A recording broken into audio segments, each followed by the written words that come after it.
Most education experts believe quality preschool programs are the best long-term answer to closing the achievement gap and helping disadvantaged children escape poverty. In this installment of the Southern Education Desk series, Getting Ahead with Early Ed, the debate over pre-K in the Deep South, reporter Sue Lincoln looks at the part politics play in the debate. I propose working with states to make high-quality preschool available to every single child in America. President Barack Obama singled out Georgia and Oklahoma as examples of good state-run pre-K programs. But Louisiana should also be ahead of the curve on this initiative since the state enacted a universal pre-K promise in 2008. It says, beginning with the 2013-2014 school year and continuing thereafter, LA4 classes shall be provided at no cost to every eligible child without regard to income level. LA4 is the state's premier pre-K program. It's acknowledged by early childhood education experts like Dr. Carl T. Ramey of Virginia Tech as being one of the best in the nation. We know that children who have the LA4 experience, when compared to comparable children who do not have LA4, are less likely to be retained in grade. They are less likely to need special education, and they perform higher on statewide tests at both third and fourth grade. So is Louisiana anywhere close to achieving the universal pre-K goal for the next school year? Not according to a new report called Early Childhood Risk and Reach in Louisiana, done by researchers from Tulane and LSU. It shows that nearly one-third of the state's children under the age of 5 live in poverty. But less than 18% of Louisiana's kids attended any form of pre-K program last year. The report also says some of the kids living in the state's highest poverty parishes aren't getting any access to LA4. Dr. Ramey believes that's short-sighted. One of the most important things that the science has told us is that high-quality programs have a particularly large benefit for the children who come from the least resourceful, most vulnerable environments. These are some of those parishes: East Carroll, Madison, and Tensaw in extreme northeast Louisiana. Unemployment here is in double digits, and there are no industrial employers, only agriculture. Preschoolers here only have access to Head Start.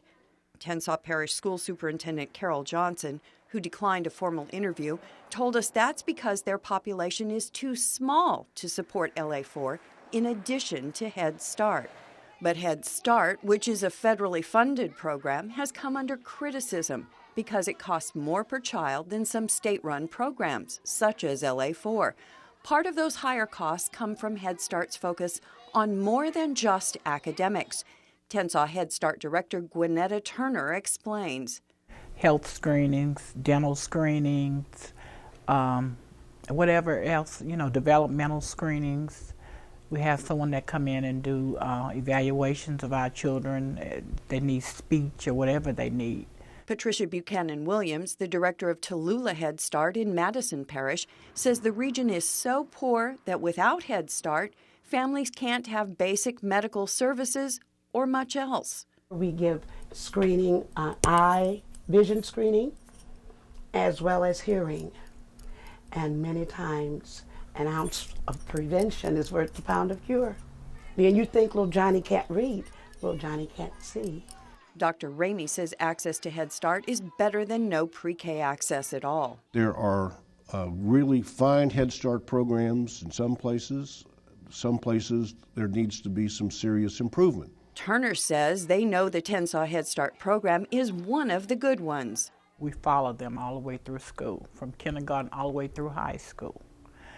We keep up with honor roll, and I have to say that every child that we had that left Head Start, and they were top of the class last school year in their class in the regular school system.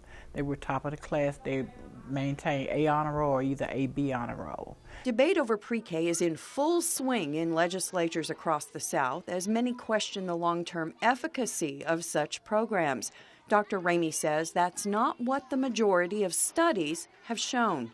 The argument that I hear being made that the results don't last really is an uninformed argument.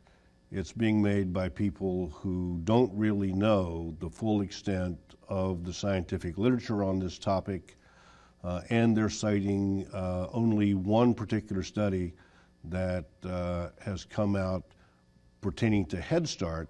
Next door in Mississippi, the debate is over whether to implement a state pre-K program at all.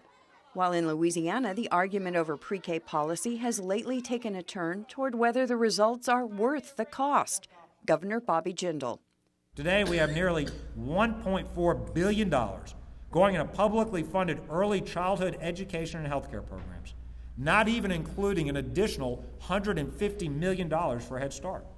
Yet we have very little idea what kind of quality we are getting with those dollars. Last year, state lawmakers enacted a bill to form a single pre-K network that will roll all the funding streams, LA4 and Head Start included, into one pot of money.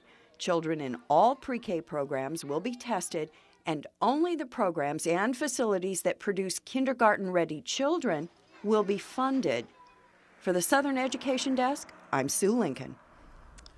Now, the Picard Center at the University of Louisiana at Lafayette is conducting a longitudinal study on all the children who've been part of LA4, comparing them to their peers who did not participate in the state-run program. The next part of the Southern Ed Desk series looks at a similar study from Vanderbilt University, one that's nearing completion. The Southern Ed Desk is a partnership among public radio and television stations across the Gulf South, specifically looking at how race and poverty impact education. For more information, log on to southerneddesk.org.